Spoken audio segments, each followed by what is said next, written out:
মাননীয় ধর্ম উপদেষ্টা আবু খালিদ হোসেন মহোদয় তিনি ফোনে বেশ জোরালো বিভিন্নভাবে আমাকে অনুরোধ করেছিলেন বাইতুল মুকাররমে যখন খতিব নিয়োগের প্রক্রিয়া শুরু হয়েছে তখন যেন বাইতুল মুকাররমের দায়িত্ব গ্রহণ করি।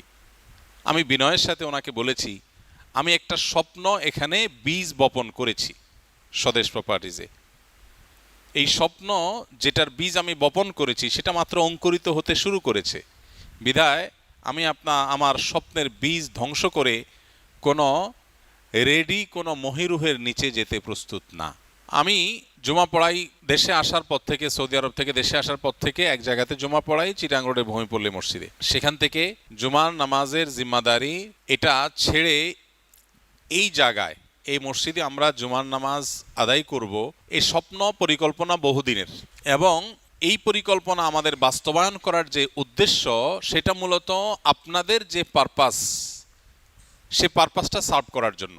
অর্থাৎ আপনারা যারা আসুন্নার ছাতার নিচে সমবেত হয়েছেন দক্ষতা অর্জন করার জন্য, নিজের ইলমকে শানিত করবার জন্য, অথবা নিজের পরিবারের সামান্য একটু জীবিকার ব্যবস্থা করবার জন্য যে উদ্দেশ্যে সমবেত হয়েছেন আমাদের ছাতার নিচে, আমরা মনে করি তারা আমাদের পরিবারের সদস্য। আমরা জান্নাতে একা যেতে চাই না, তাদের প্রত্যেকটা সদস্যকে সাথে নিয়ে যেতে চাই। আর এই তাগাদা থেকে, এই অনুভব থেকে আমার 7-8 বছরের জুমা পড়ানোর সেই মসজিদ তাদেরকে হাতে পায়ে ধরে বুঝিয়ে সেটা থেকে বাদ দিয়ে এসে এখানে জুমা আদায় করছি। উদ্দেশ্য যে জুমার দিন আপনাদের সাথে কিছু কথা বিনিময় হবে, আপনাদের সাথে দিনের কিছু বিষয় শেয়ার করা হবে, তাতে আমারও লাভ হবে আপনাদেরও লাভ হবে, এটা হলো উদ্দেশ্য।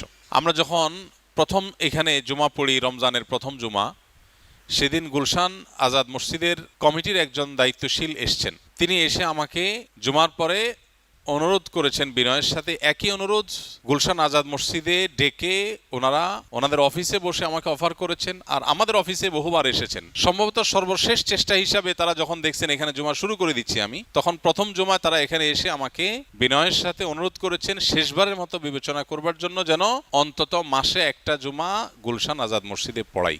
আমি বিনয়ের সাথে বলেছি এমনিতেই সফরের কারণে নানা কারণে সব জমা থাকতে পারি না, এখানে আমি আমার আসুন্নার ছায়ায় ছাতায় আসা মানুষগুলোকে আমরা আর কিছু দিতে পারি বা না পারি, তাদের দিন যেন তাদের দিয়ে দিতে পারি, এই চেষ্টার অংশ হিসেবে আমি জুমা এখানে পড়াবো। আপনি তো গুলশান আজাদ মসজিদের জন্য বলছেন, এর আগে মাননীয় ধর্ম উপদেষ্টা আবু খালিদ হোসেন মহোদয় তিনি ফোনে বেশ জোরালো বিভিন্নভাবে আমাকে অনুরোধ করেছিলেন বাইতুল মুকাররমে যখন খতিব নিয়োগের প্রক্রিয়া শুরু হয়েছে তখন যেন বাইতুল মুকাররমের দায়িত্ব গ্রহণ করি। আমি বিনয়ের সাথে ওনাকে বলেছি আমি একটা স্বপ্ন এখানে বীজ বপন করেছি স্বদেশ প্রপার্টিজে।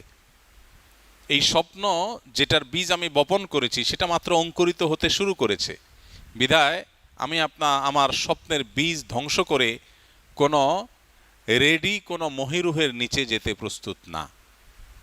আমি এই বীজটাকে বড় করতে চাই। তো এই কথাগুলো বলার উদ্দেশ্য হলো যে আমাদের ভূমিপল্লী মসজিদে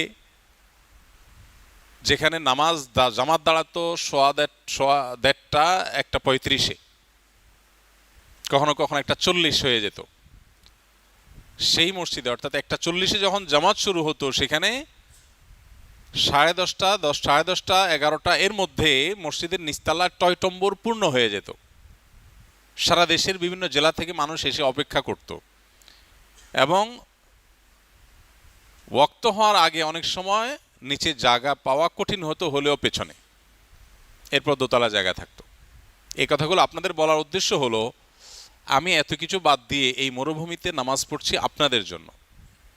অতএব আপনাদের এই সময়টাকে সর্বোচ্চ কদর করার চেষ্টা করা এটা হলো কর্তব্য, এটা হলো প্রত্যাশিত। আমি কি বোঝাতে পেরেছি? স্কিলের ভাইদেরকে বলবো যারা প্রশিক্ষণার্থী, তাদেরকে বলবো যারা এখানে স্কিল ডেভেলপমেন্টের জন্য এসছেন, সাথে যদি আপনি দিন নিয়ে যেতে পারেন তাহলে সেক্ষেত্রে এটা হবে আপনার সবচেয়ে বড় ডিল, আপনার সবচেয়ে বড় সাকসেস, আপনার সবচেয়ে বড় সফলতা হবে। আপনি এসছেন দক্ষতা শিখতে, আপনি সাথে দিন নিয়ে যদি যেতে পারেন তো মনে রাখবেন এটা কত বড় সাকসেস সেটা বোঝা অনেক সময় এই মুহূর্তে আপনার জন্য কঠিন হতে পারে, তবে জীবনের সেই সময় বেশি দূরে নয় যখন আপনি হাড়ে হাড়ে বুঝবেন, অনুভব করবেন যে আপনার জীবনের অনেক বড় একটা অ্যাচিভমেন্ট এখান থেকে হয়ে গেছে শুধু দিনকে পাওয়ার জন্য। মনে রাখবেন, স্কিল এটা অর্জন করা এখানকার প্রধান লক্ষ্য, সেটা আপনাকে করতেই হবে। দিন রক্ষার প্রয়োজনেও সেটা আমাদের দরকার, কিন্তু যদি আপনি দিনকে নিজের মধ্যে ধারণ করে ফেলতে পারেন তাহলে আপনার সবচেয়ে বড় গোলটা হয়ে গেল। এই জন্য আপনারা দাওয়ার যে ক্লাসগুলো থাকে, দাওয়ার যে প্রোগ্রামগুলো থাকে, সেগুলোতে স্বপ্রণোদিত হয়ে আন্তরিকতার সাথে আপনারা অংশগ্রহণ করবেন এবং প্রতিযোগিতামূলকভাবে এগিয়ে যাবেন। চেষ্টা করবেন তো ইনশাআল্লাহ। আমি আমাদের দাওয়াত দায়িত্বশীলদেরকে বলবো যে প্রত্যেকটা সেক্টরে আমাদের ফাউন্ডেশন হোক, স্কিল হোক, স্কিলের এক একটা ডিপার্টমেন্ট হোক, অথবা মাদ্রাসা হোক, আমাদের ভালো কাজের কম্পিটিশনে আমরা কে কে এগিয়ে আছি সেটাকে আমরা জুমার দিন এখানে পুরস্কার দিতে চাই। প্রতি জুমা একটা করে, দুইটা করে পুরস্কার দিতে চাই।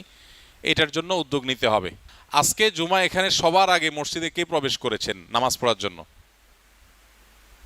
আপনি শিওর? সাক্ষী কে? মানে নামাজের উদ্দেশ্যে সবার আগে কে আসছে? তোমরা দেখছো কাউকে? আবাসিকের বাচ্চারা আসছে। আপনার উপরে তো দাবি আরেকজন করলো।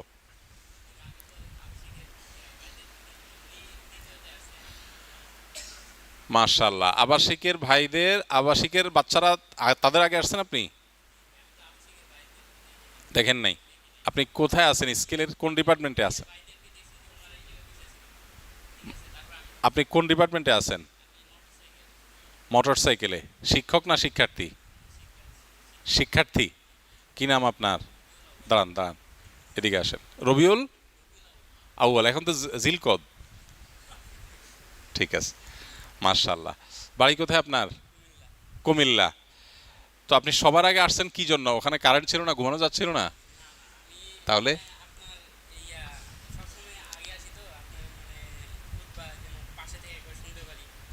মাশাআল্লাহ,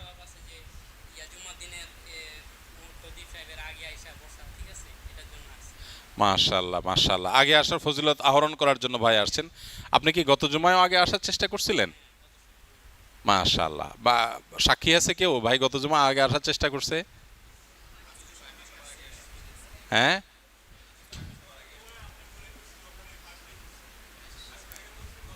আচ্ছা।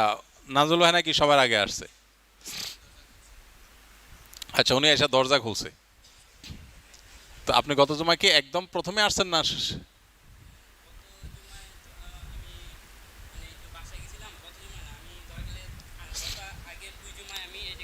মাশাআল্লাহ, আজকে তো আগে আসছেন দাবিদার। শাকিল, তোমার উপর দাবিদার আছে তো? আচ্ছা, মাশাআল্লাহ। এরপর দ্বিতীয় কে আসছে? দ্বিতীয়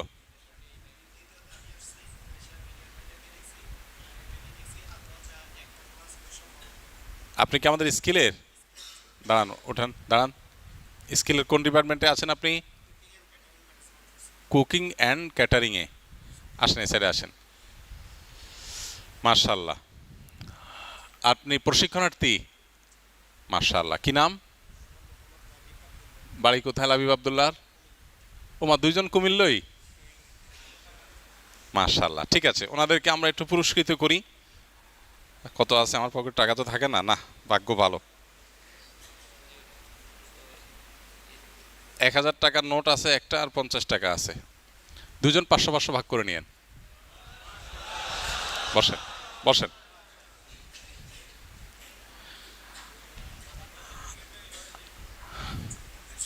জান্নাতের টিকিট যদি আমার কাছে থাকতো তো সবার আগে তো আমি নিতাম, আপনারা দিতাম পরে থাকলে। ভাই আলহামদুলিল্লাহ, আল্লাহ বলেছেন ফাস্তাবিকুল খায়রাত, তোমরা ভালো কাজে প্রতিযোগিতায় অবতীর্ণ হও। তো আগামী জুমা ইনশাল্লাহ আগে আগে আসবেন, কারণ আগামী জুমা কে আগে আসছে এটা আমরা আর খবর নেব না ইনশাল্লাহ। বুঝে আসছে কথা? পুরস্কার তো দূর কি বাত, আগামী জুমা হয়তো এটা নিয়ে আমরা কোনো কথাই বলবো না। তাইলে তো আর আসার দরকার নাই, কি বলেন ভাই? আমলের ক্ষেত্রে আমরা অগ্রসর থাকার চেষ্টা করব। দুনিয়াতে কেউ খুব ভালো কিছু করতে পারে নাই, কিন্তু তার আখেরাতের জন্য ভালো কিছু করে যেতে পেরেছে। আল্লাহর শপথ, এ গেইনার হয়ে গেছে। এই ব্যক্তি কি হয়ে গেছে? গেইনার হয়ে গেছে। এই জন্য ভাই আমাদের কাছে দিন বড় না দুনিয়া বড়? দুনিয়াটা খুব সীমিত ভাই। আমরা দুনিয়ার জন্য চেষ্টা করব। আল্লাহ বলেছেন ওয়ালা তানসা নাসিবাকা মিনাদ দুনিয়া, তুমি তোমার দুনিয়ার অংশকে ভুলে যেও না, দুনিয়ার জন্য চেষ্টা করো, কিন্তু আল্লাহ তোমাকে যা দিয়েছে সেটা দিয়ে আখেরাতকে প্রাধান্য দেওয়ার চেষ্টা করো। আখেরাতটাই হবে তোমার মূল ইবতিগা, মূল অন্বেষণের জায়গা।